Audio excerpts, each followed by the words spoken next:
Welcome back to the lightattheend.com podcast. Lightattheend.com is a resource for those who want to learn more about end-of-life topics but don't know where to start. I'm Kevin Berk, and I'm joined today by Seth Viddal, co-owner and COO of The Natural Funeral.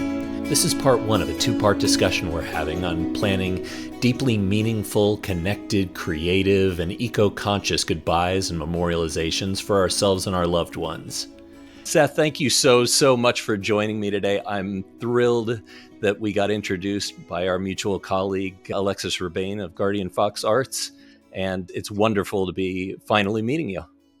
Thanks, Kevin. I'm really glad to be here, and I'm grateful for the work that you're doing at Light at the End. Nice, thank you. So I've had a couple of conversations with people, including Alexis and Emily Miller, talking about green burial and eco-friendly alternatives. And because I don't want this discussion to be totally duplicative of those, I'll probably dig deeper on some of the topics that we previously discovered. But that said, I know that you will have a different perspective and I would love to hear it. So if there's anything that I ask where you feel like backing up the bus and starting a little bit earlier, I welcome you to do it. Sounds great, Um, Kevin. okay, good. How did the Natural Funeral come to be and how did you become involved in it? Yeah, well, that's kind of a long story that really led up to how I got curious about working with folks around the end of life transition. And Kevin, that story really began with the passing of my parents.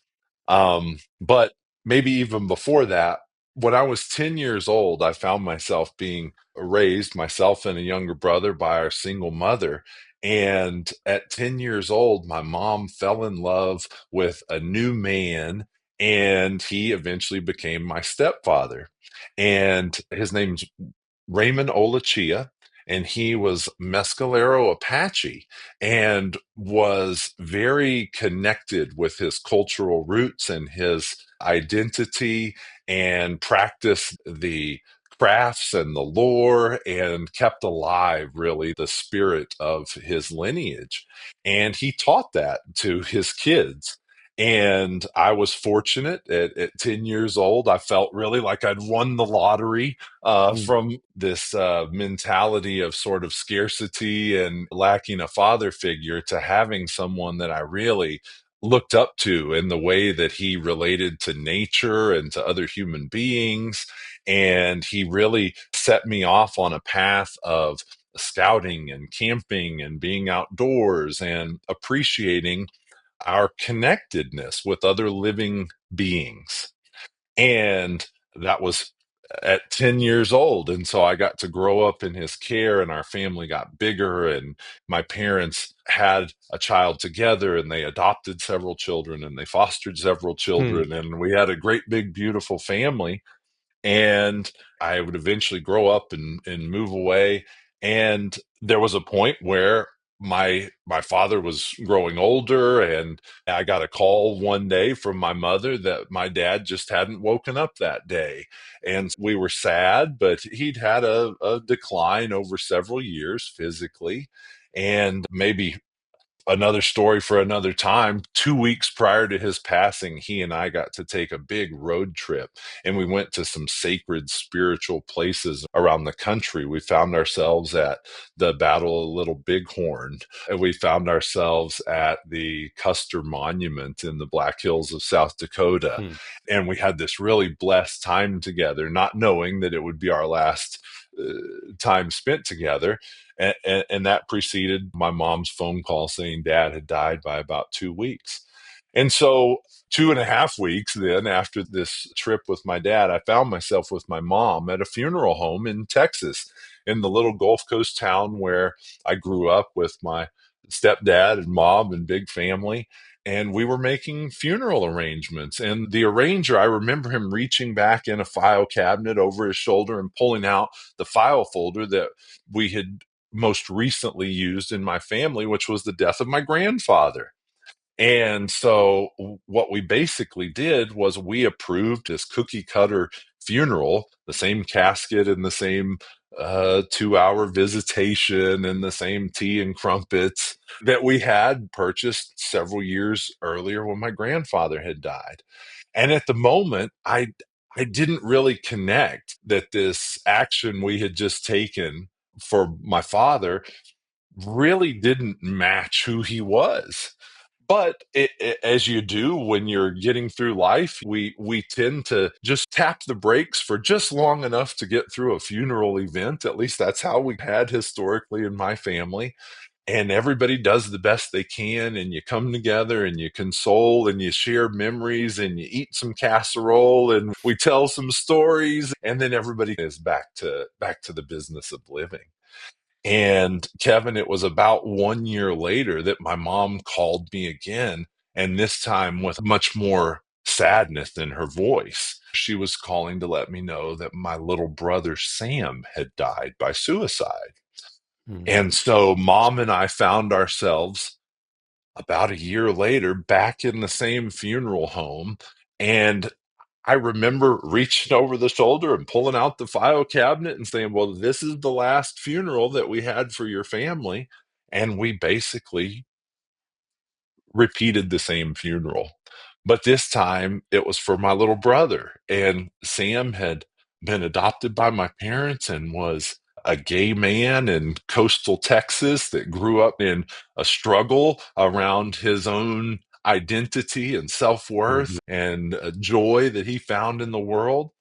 And in that moment of sadness, my mom and I made the decision to replicate the same funeral that we had before. I mean, same casket, same kind of visitation and all. Did that just make it easier to get past it? Was that kind of the thought process at that point? It was taking the option that we knew worked last time. It really wasn't a part of the conversation. What might we do differently? Who was Sam and how was his life different than Raymond's? And how would we come together as a family differently in this moment? It really, Kevin, was about this is a simple option. It's the low hanging fruit. We already know this works. Let's get the same model of casket, do the same routine, and same tea and crumpets, same ceremony. We just sort of got through it. That was in March of 2015 that Sam died. And in March of 2016, my brother called me because my mother had died while she was packing her bag to come to Colorado and visit me and my family the following day. And so that was another unexpected loss. And my family found ourselves back. There's some coffee stores where they'll give you a punch card after you have so many lattes, you get, your eighth one free. And that's what it felt like. We felt like we were on a conveyor belt through this funeral home. And we bought the same funeral for mom. And then after we got through mom's funeral, something gave in me and in my family around that same time period, Kevin, in March of 2016, I experienced a ruptured intestine, and I found myself hospitalized for about a 10-day period where I underwent a life threatening experience where I'd gone into a toxic sort of septic shock from this Wow. intestinal rupture. And then after I left the hospital severely compromised and attended my mother's funeral that way and made the plans for her funeral that way. So even again, in that moment, it was about taking the easy option and following the path that we had done before, sort of without the thought of uh, what we might bring new to that moment. And so, Kevin, that was a long story personally. After death became an uninvited guest those three times with my mother, brother, and father, and then nearly with myself having experienced a life threatening event.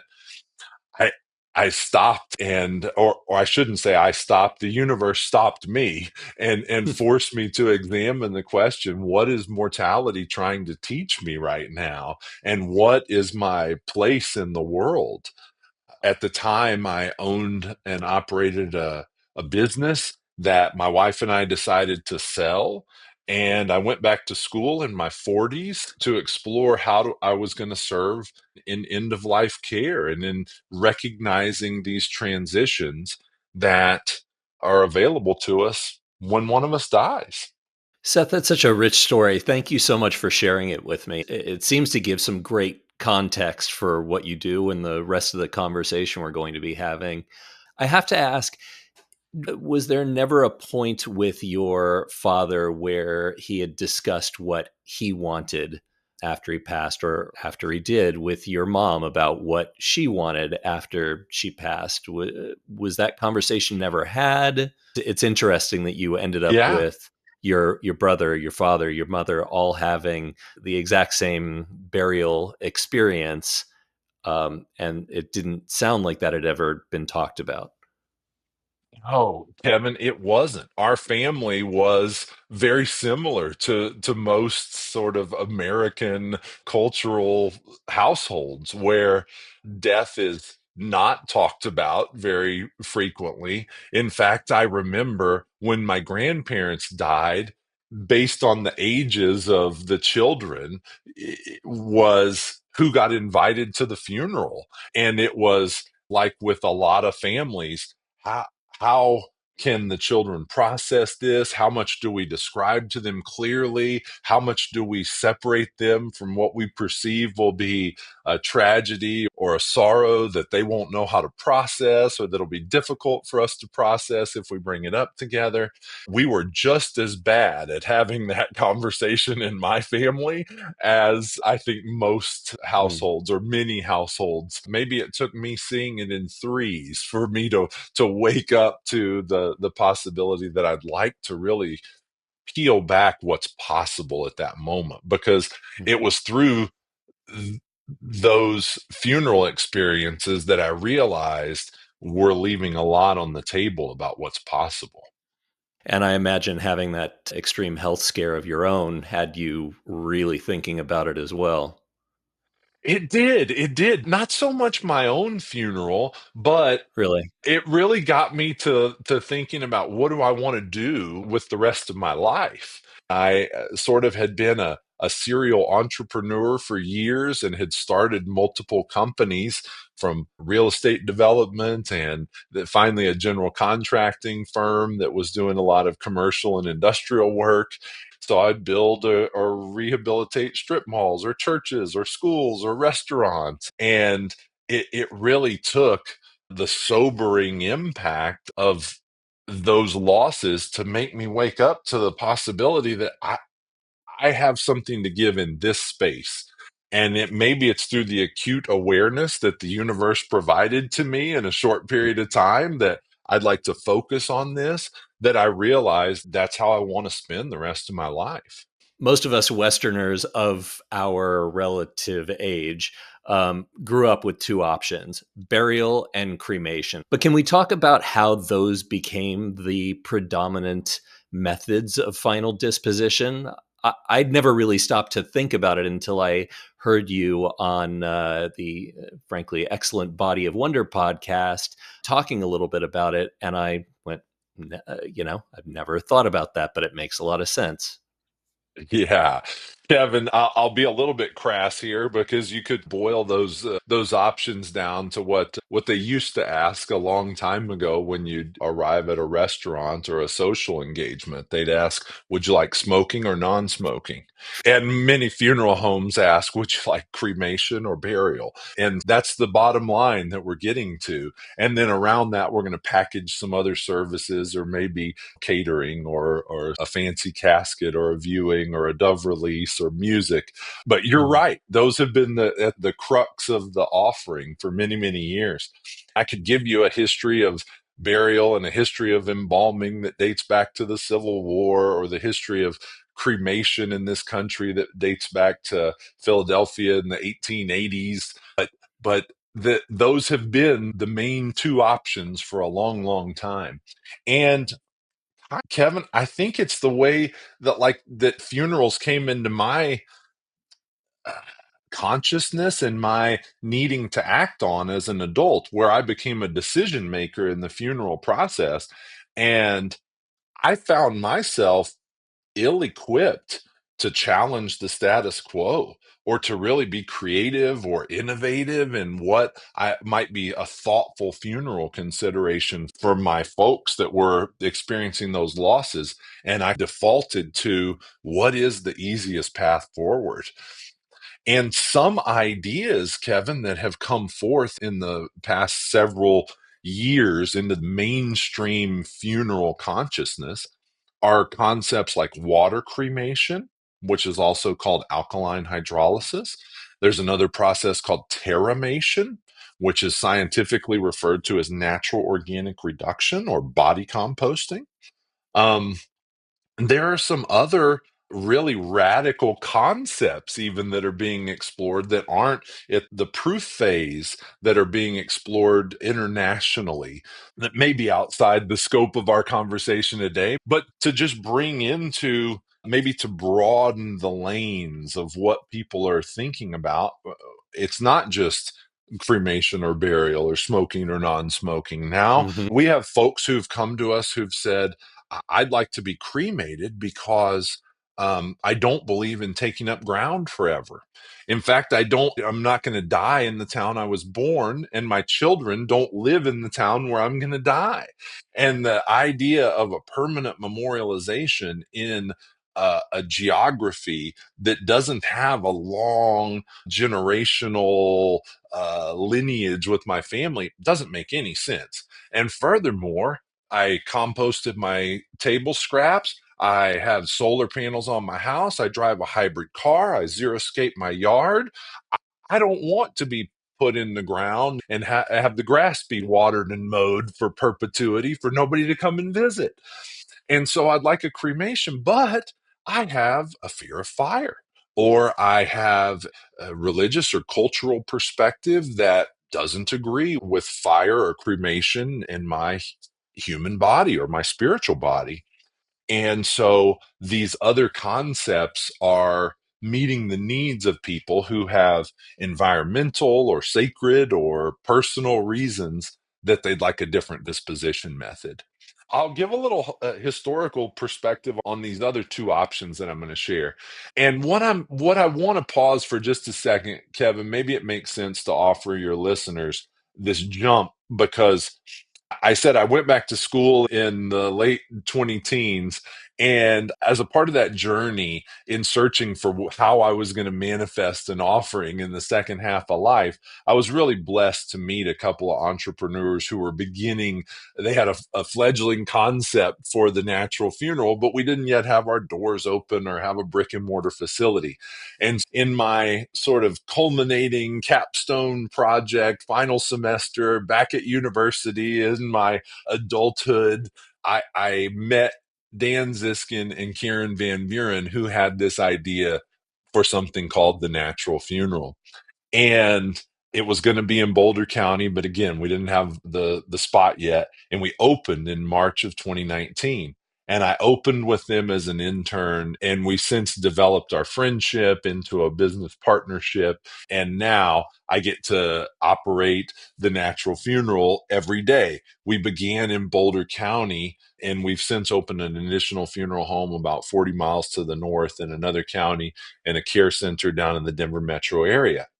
But that all is important to know as we tie into water cremation and terramation, because it was sitting down with hundreds of families with radical curiosity, knowing that they had just had their moment, like I had when my mom called and said dad had died, or when my mom called and said that Sam had died, or when my brother called and told me that mom had died. It wasn't my time to think and be creative then. My time to be creative about what can happen in the funeral industry and what shifts are available to us happened like one cup of tea after the next, as I would sit down with families in our parlor at the Natural Funeral in Lafayette, Colorado. We pour tea here in the china that was my grandmother's wedding set, that when she Mm. died became my mother's, that's now become mine. And as I slide the cup of tea to this family and I ask them, what would it mean for us to create something that really honored the values of your person, your husband, your child, your parent?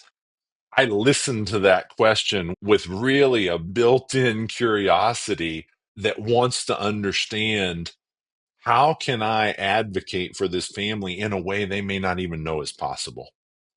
And how can I listen between their descriptions of their person to offer them the simplest access to a funeral that will meet their needs, but maybe do that in a way that's going to plant a seed of creativity in them to honor their person in a way they didn't know possible.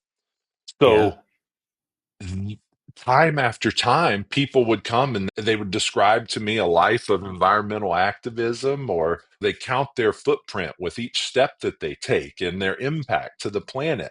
And then they'd say, in light of that, I know I don't want to take up ground forever, or I don't want toxins pumped into my body that may affect a water supply. I don't want a Sure. fancy hardwood on my casket. I don't want a marble headstone imported from somewhere. And in fact, when I think about being cremated, I don't want to go out a smokestack and be pollution in the neighborhood. What else have you got for me? Have you got Hmm. anything that matches who I am? And so one day, a person approached us and said, have you guys heard of water cremation? I hadn't. And she said, I just moved from Florida a few months ago.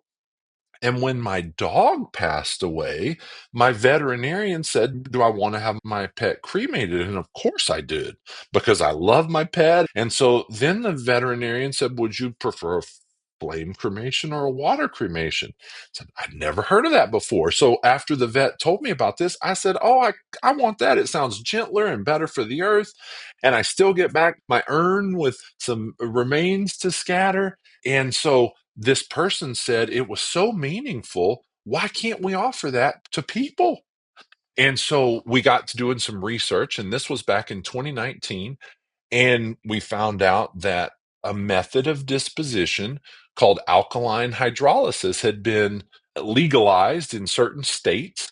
And in fact, Colorado had passed a law allowing for alkaline hydrolysis or water cremation. And that law had passed back in 2011, but nobody was offering it. And so we got to work with a supplier of the technology, the instrument that performs alkaline hydrolysis, and we began offering that to the consumer in response to a request that came over a cup of tea across a lit candle in a moment of a family's curiosity about how we could match a funeral to their values. We couldn't obviously perform the service immediately, but within, uh, I would say it was maybe 3 months, we had already made the investment to begin retrofitting our facility with this technology. And Kevin, that was back in 2019. And now we have served hundreds of families from all over the United States, a few international families who have heard that we're offering this thing and it resonates with them. And so they move heaven and earth to put arrangements in place. So that's what happens with their body when their time comes. Hmm. Um, The fact that it took someone else bringing that to you and you weren't aware of it, even being in the industry, it shows kind of a remarkable shift that occurred not only in you and your business, but just the public consciousness, I suppose, around water cremation being a real valuable and available and legal option. Yeah.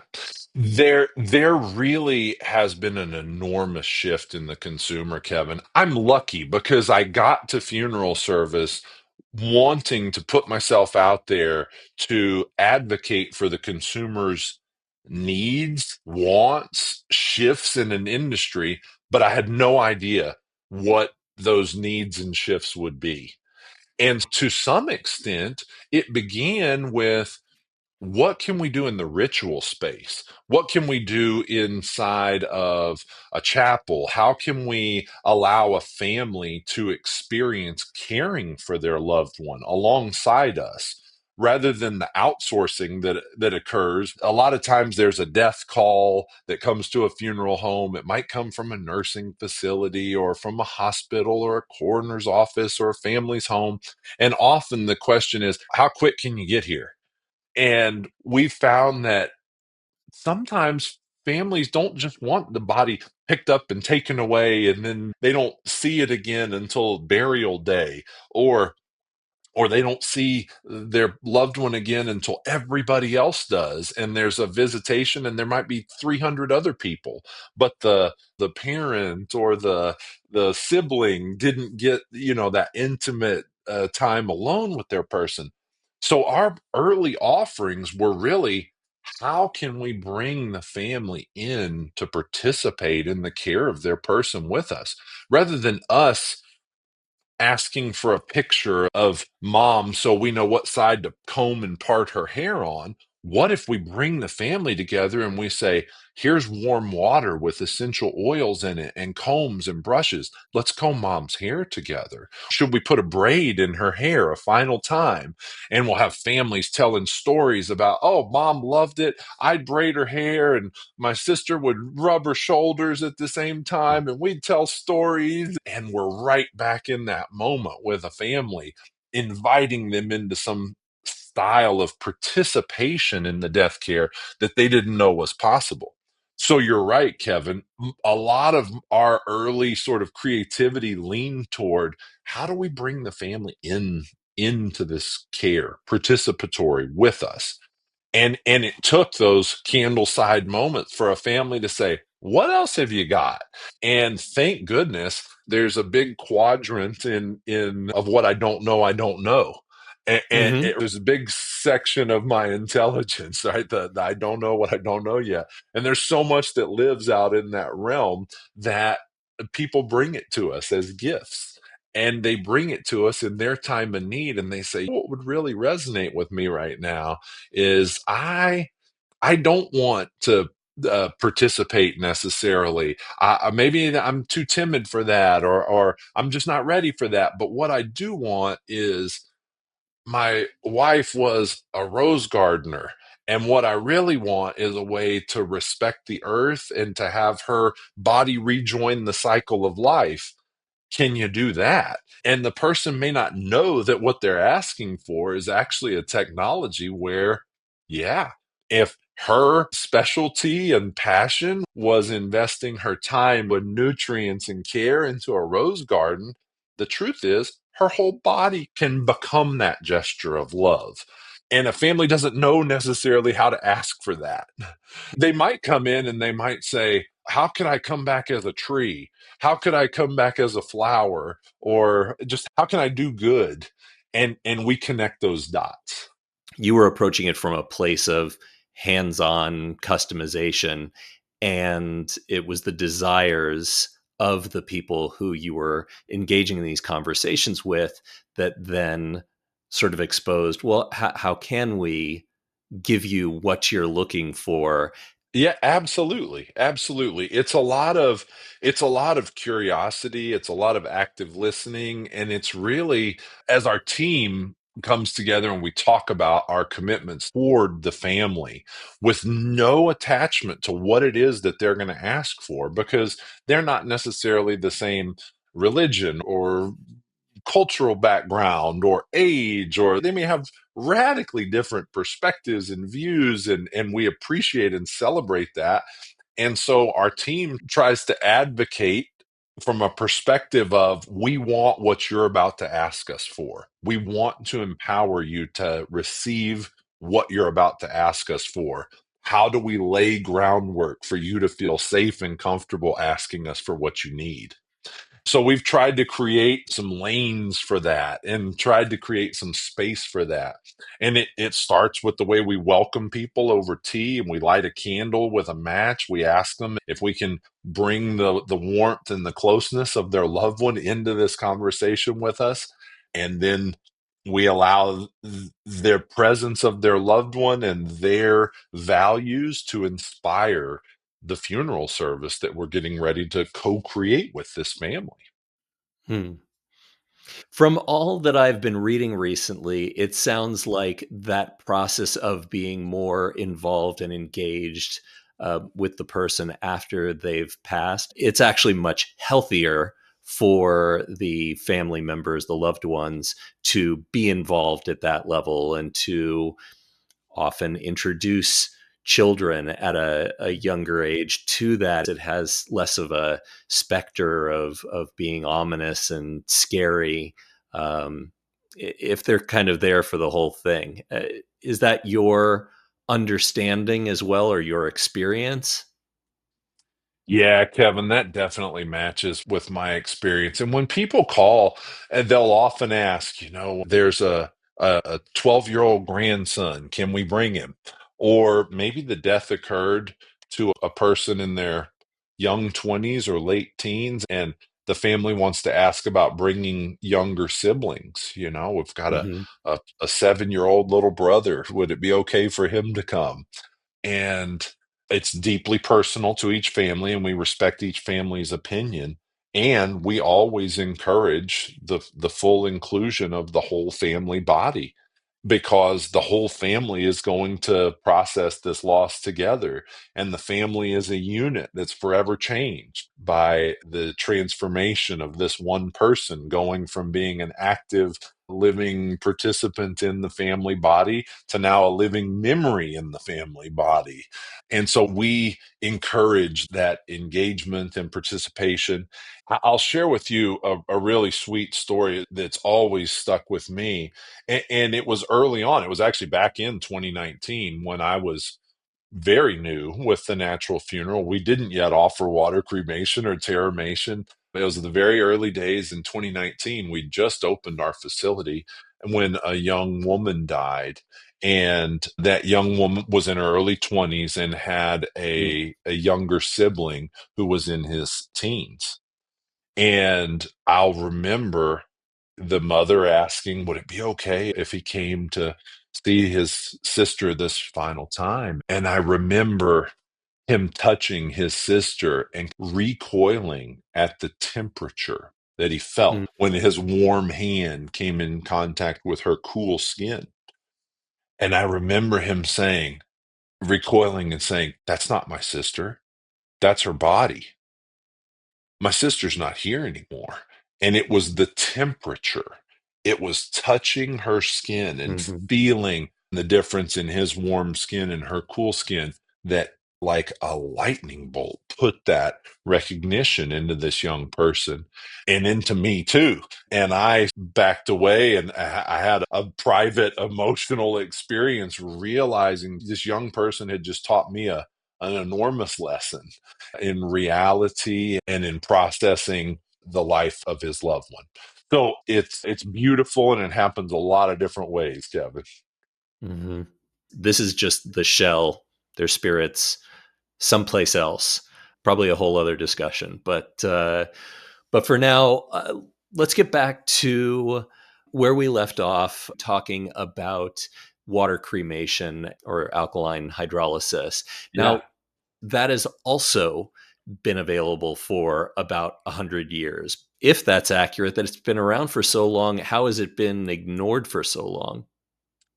Alkaline hydrolysis was patented by process on December 25th of 1888 by a man named Amos Herbert Hobson.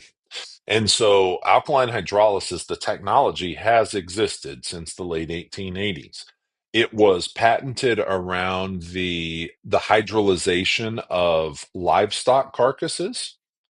Amos Hobson patented it as a disposition technique for cattle. It really remained relatively obscure and certainly not commercialized in any way for a long, long time. It wasn't patented in terms of a human funerary application. It wasn't until I believe, 1990s, maybe 1980s, 1990s, that research universities began using alkaline hydrolysis for disposition of body donors for the donor programs. And the first academic implementation that I'm aware of, and I don't consider myself a subject matter expert on alkaline hydrolysis, but I'm doing the best I can to relate to you the historical timeline as I know it.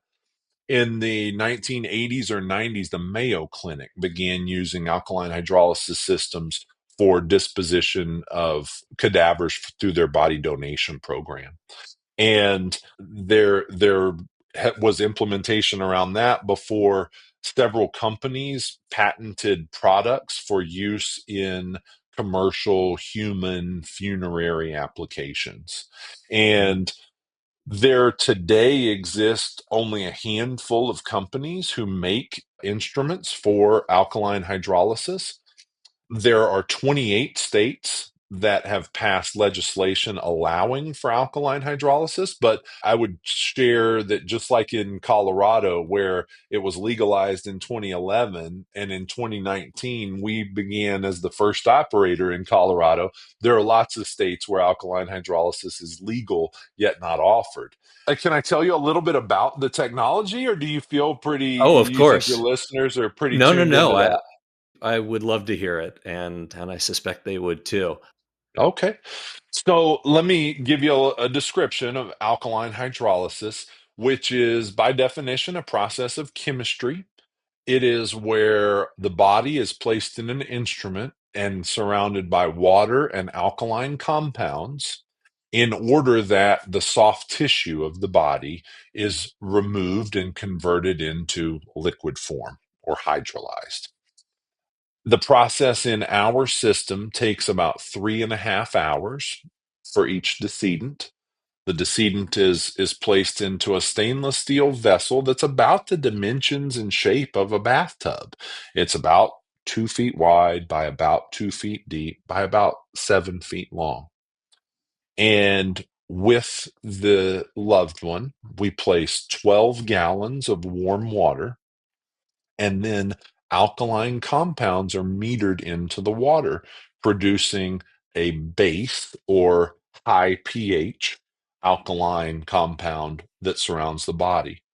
Our vessel then gently rocks, and then once the chemicals in the water are placed into the vessel with the body, on about a 15-second timer, we rock 3 degrees down one way, and then about 15 seconds later, we rock 3 degrees down the other way. And this process of creating a wave across the body takes place on about a 15-second timer for about the next 3.5 hours. This is a closed system, so there's no emission, there's no smoke or pollutant going out a chimney. All of the essence of the body is captured and maintained in this vessel. What we're Hmm. left with at the end of the process, 3.5 hours in, are three distinct things inside the alkaline hydrolysis vessel. One of those things is anything inorganic from the body, a pacemaker or a joint or a hip or a knee, anything that was implanted surgically in the body would survive this process, and we would send that for medical recycling. Hmm. Titanium, silicone, precious metals from teeth, amalgams from cavity repairs, anything that can be medically extracted and recycled is sent back into a circular recycling system. And the other two things are the bone, the skeletal remain of the body, which is the same thing that's in a cremation chamber following a flame cremation. People often think that they receive back the ashes following a flame cremation, when in fact they're receiving back skeletal remains. There aren't really ashes following a flame cremation. It takes place at such a high temperature that the ash is actually re-incinerated until it's just smoke. And so the cremated remains, or what we're familiar with receiving in an urn, are skeletal remains. And so Hmm. too in a water cremation, we take these skeletal remains and we reduce them to a powder form in order to put them in an urn, and we give them back to the family. And the third and final thing in the chamber there is the essence of the body itself. The water, the liquid remains from the process. So rather than converting, like I said, to a smoke, our body, which began as 68% water or liquid in our body, is now that elementally in the chamber. And what I mean by elementally is there's nothing scientifically measurable, which could be a pathogen or DNA or a pharmaceutical or anything that is not an element. What's able to be scientifically measured are things like nitrogen and phosphorus and potassium and calcium and magnesium. What cannot be found are things like acetaminophen or Seth or a pathogen of any kind, right? Mm. So we're elementally returned to nature in that way. So the medical equipment is recycled. The skeletal remains are returned to the family in an urn for scattering or burial or memorialization. And the essence of the body is returned to the cycle of life as a nutrient rich biostimulant. Seth, I'm so glad you explained that to me. I was a little unsure about the separation between the skeletal remains and the liquid essentially that was created, the biostimulant, as you say. Can we talk now about the terramation or Yeah, body composting alternative? we can. In fact, Kevin, in this modern moment of early 2025, that is, in fact, my favorite and most passionate topic. Hmm. Because I see the needle moving in a big, big way in the funeral industry around Terramation. And there's something about the way people connect with this process that water cremation hasn't quite found. I would say even flame cremation hasn't quite found. Terramation has come to the funeral consumer in such a radically well received way that I have great cause for enthusiasm that it actually is going to be the catalyst that affects the biggest change the funeral industry's seen in the last 100 years. So I'm ecstatic to talk about it. So you think that I don't know how many decades from now that'll be the 70%. I think it could be as soon as 30 years from now. Mm. And again, Kevin, we're talking about the shift of a $25 billion a year industry that affects 22,000 funeral homes across the country, serving 3.3 million deaths a year in the United States. And yeah, I'm calling our mark that 30 years from now, Terramation can be uh, the largest market segment in the funeral industry because the consumers that we have walk through the door, whether they are planning ahead for something that is going to occur hopefully a long time in the future and they're healthy today, they walk Hmm. through the door skipping about their enthusiasm for having found this thing that they finally relate to.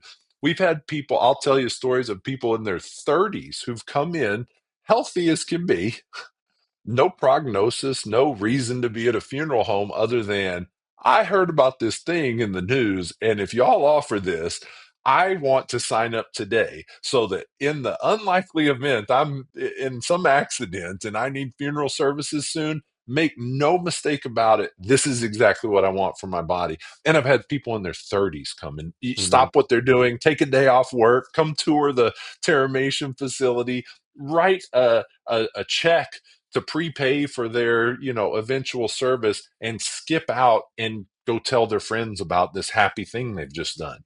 It is allowing people to connect with the reality that we are mortals and we are finite, and that this cycle of life that existed before we who have this name got here will exist Hmm. after we are gone, at least in this iteration. And there's a useful thing that we can do with our remains when we don't need them anymore. And that's what the process of terramation symbolizes to so many people.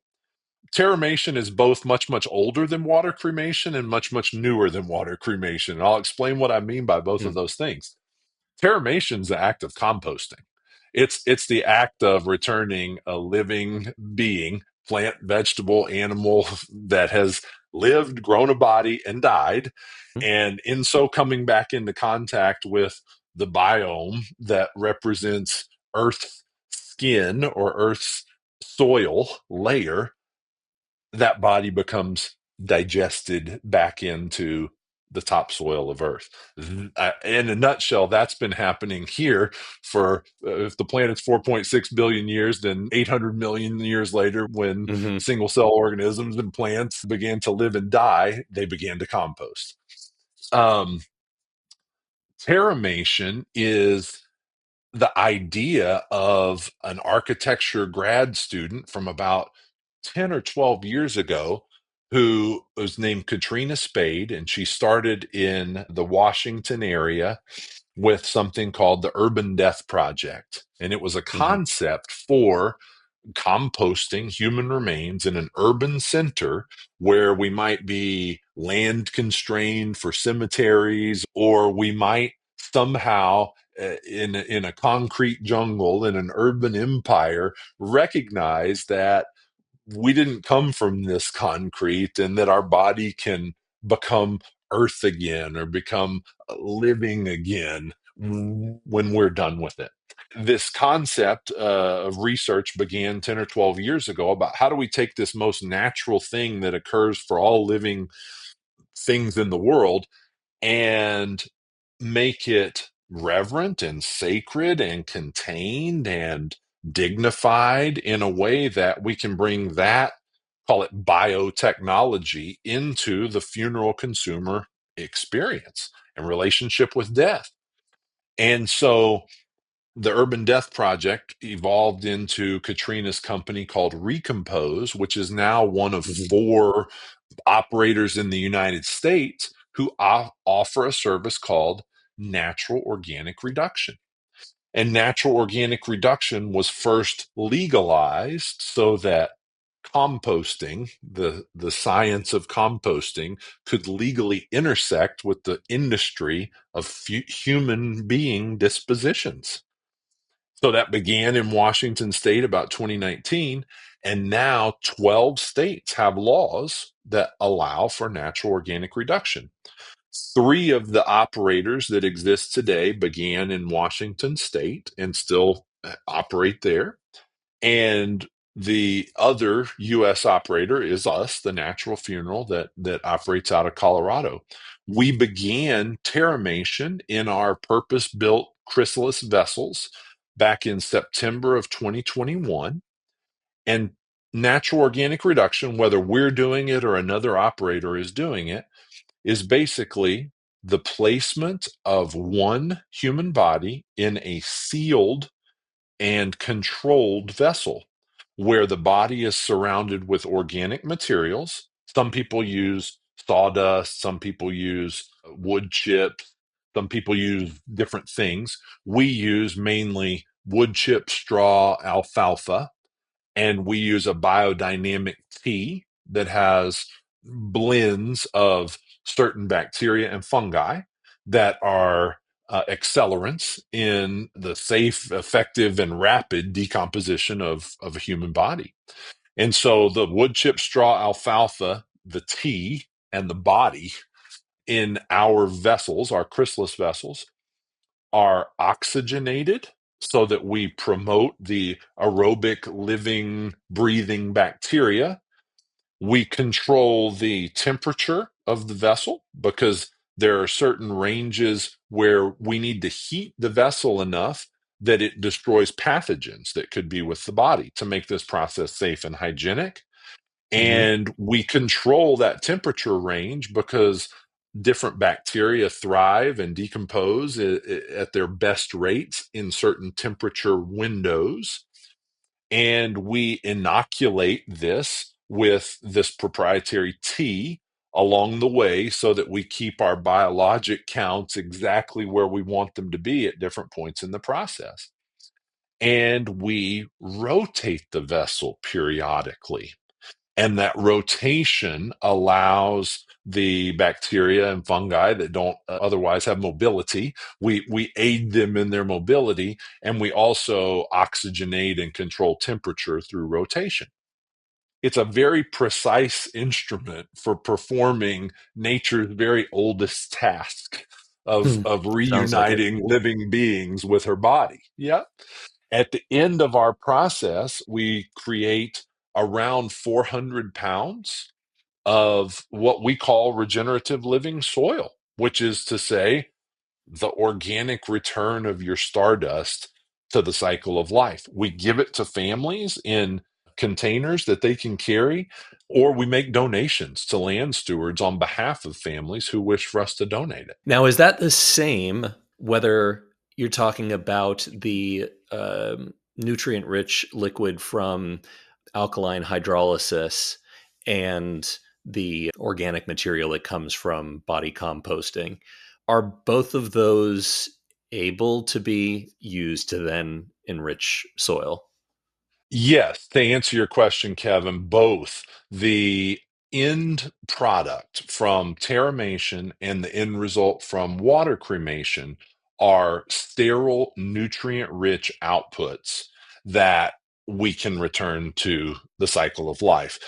At water cremation, at the conclusion of that, the output is a sterile, nutrient rich liquid, which if you've got any gardeners in your listening audience, they would know that the macronutrients are what we typically would advertise when we're talking about fertilization. And the output from a water cremation is typically a 139 NPK. Um, and there are other trace elements that are micronutrients that are very valuable, but we contribute to the growth of things with the nutrients that we built our bodies out of. And the output from Terramation looks like soil. And I will happily share some photos, Kevin, for you to be able to demonstrate this and share with your audience. Excellent. Thank you. One of the things that I noticed on your website, and I've seen it on other sites, and this I think goes back more to flame cremation as an alternative, is memorial stones or parting stones. And I'd like to understand that more because I don't completely. It seems to me to be a very attractive alternative, but I just don't know. So maybe you can inform Yeah. me. Oh, yeah. Kevin, people have really connected well with solidified remains. And there's a company that we work closely with called Parting Stone, which Hmm. is expert at that. And what they do is it's an age-old dilemma about what am I going to do with these ashes or what do I do with the urn? In fact, 26% of US households have urns in them.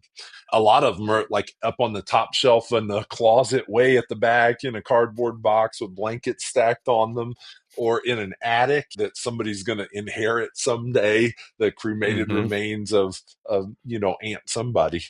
And And the rest are on the mantle.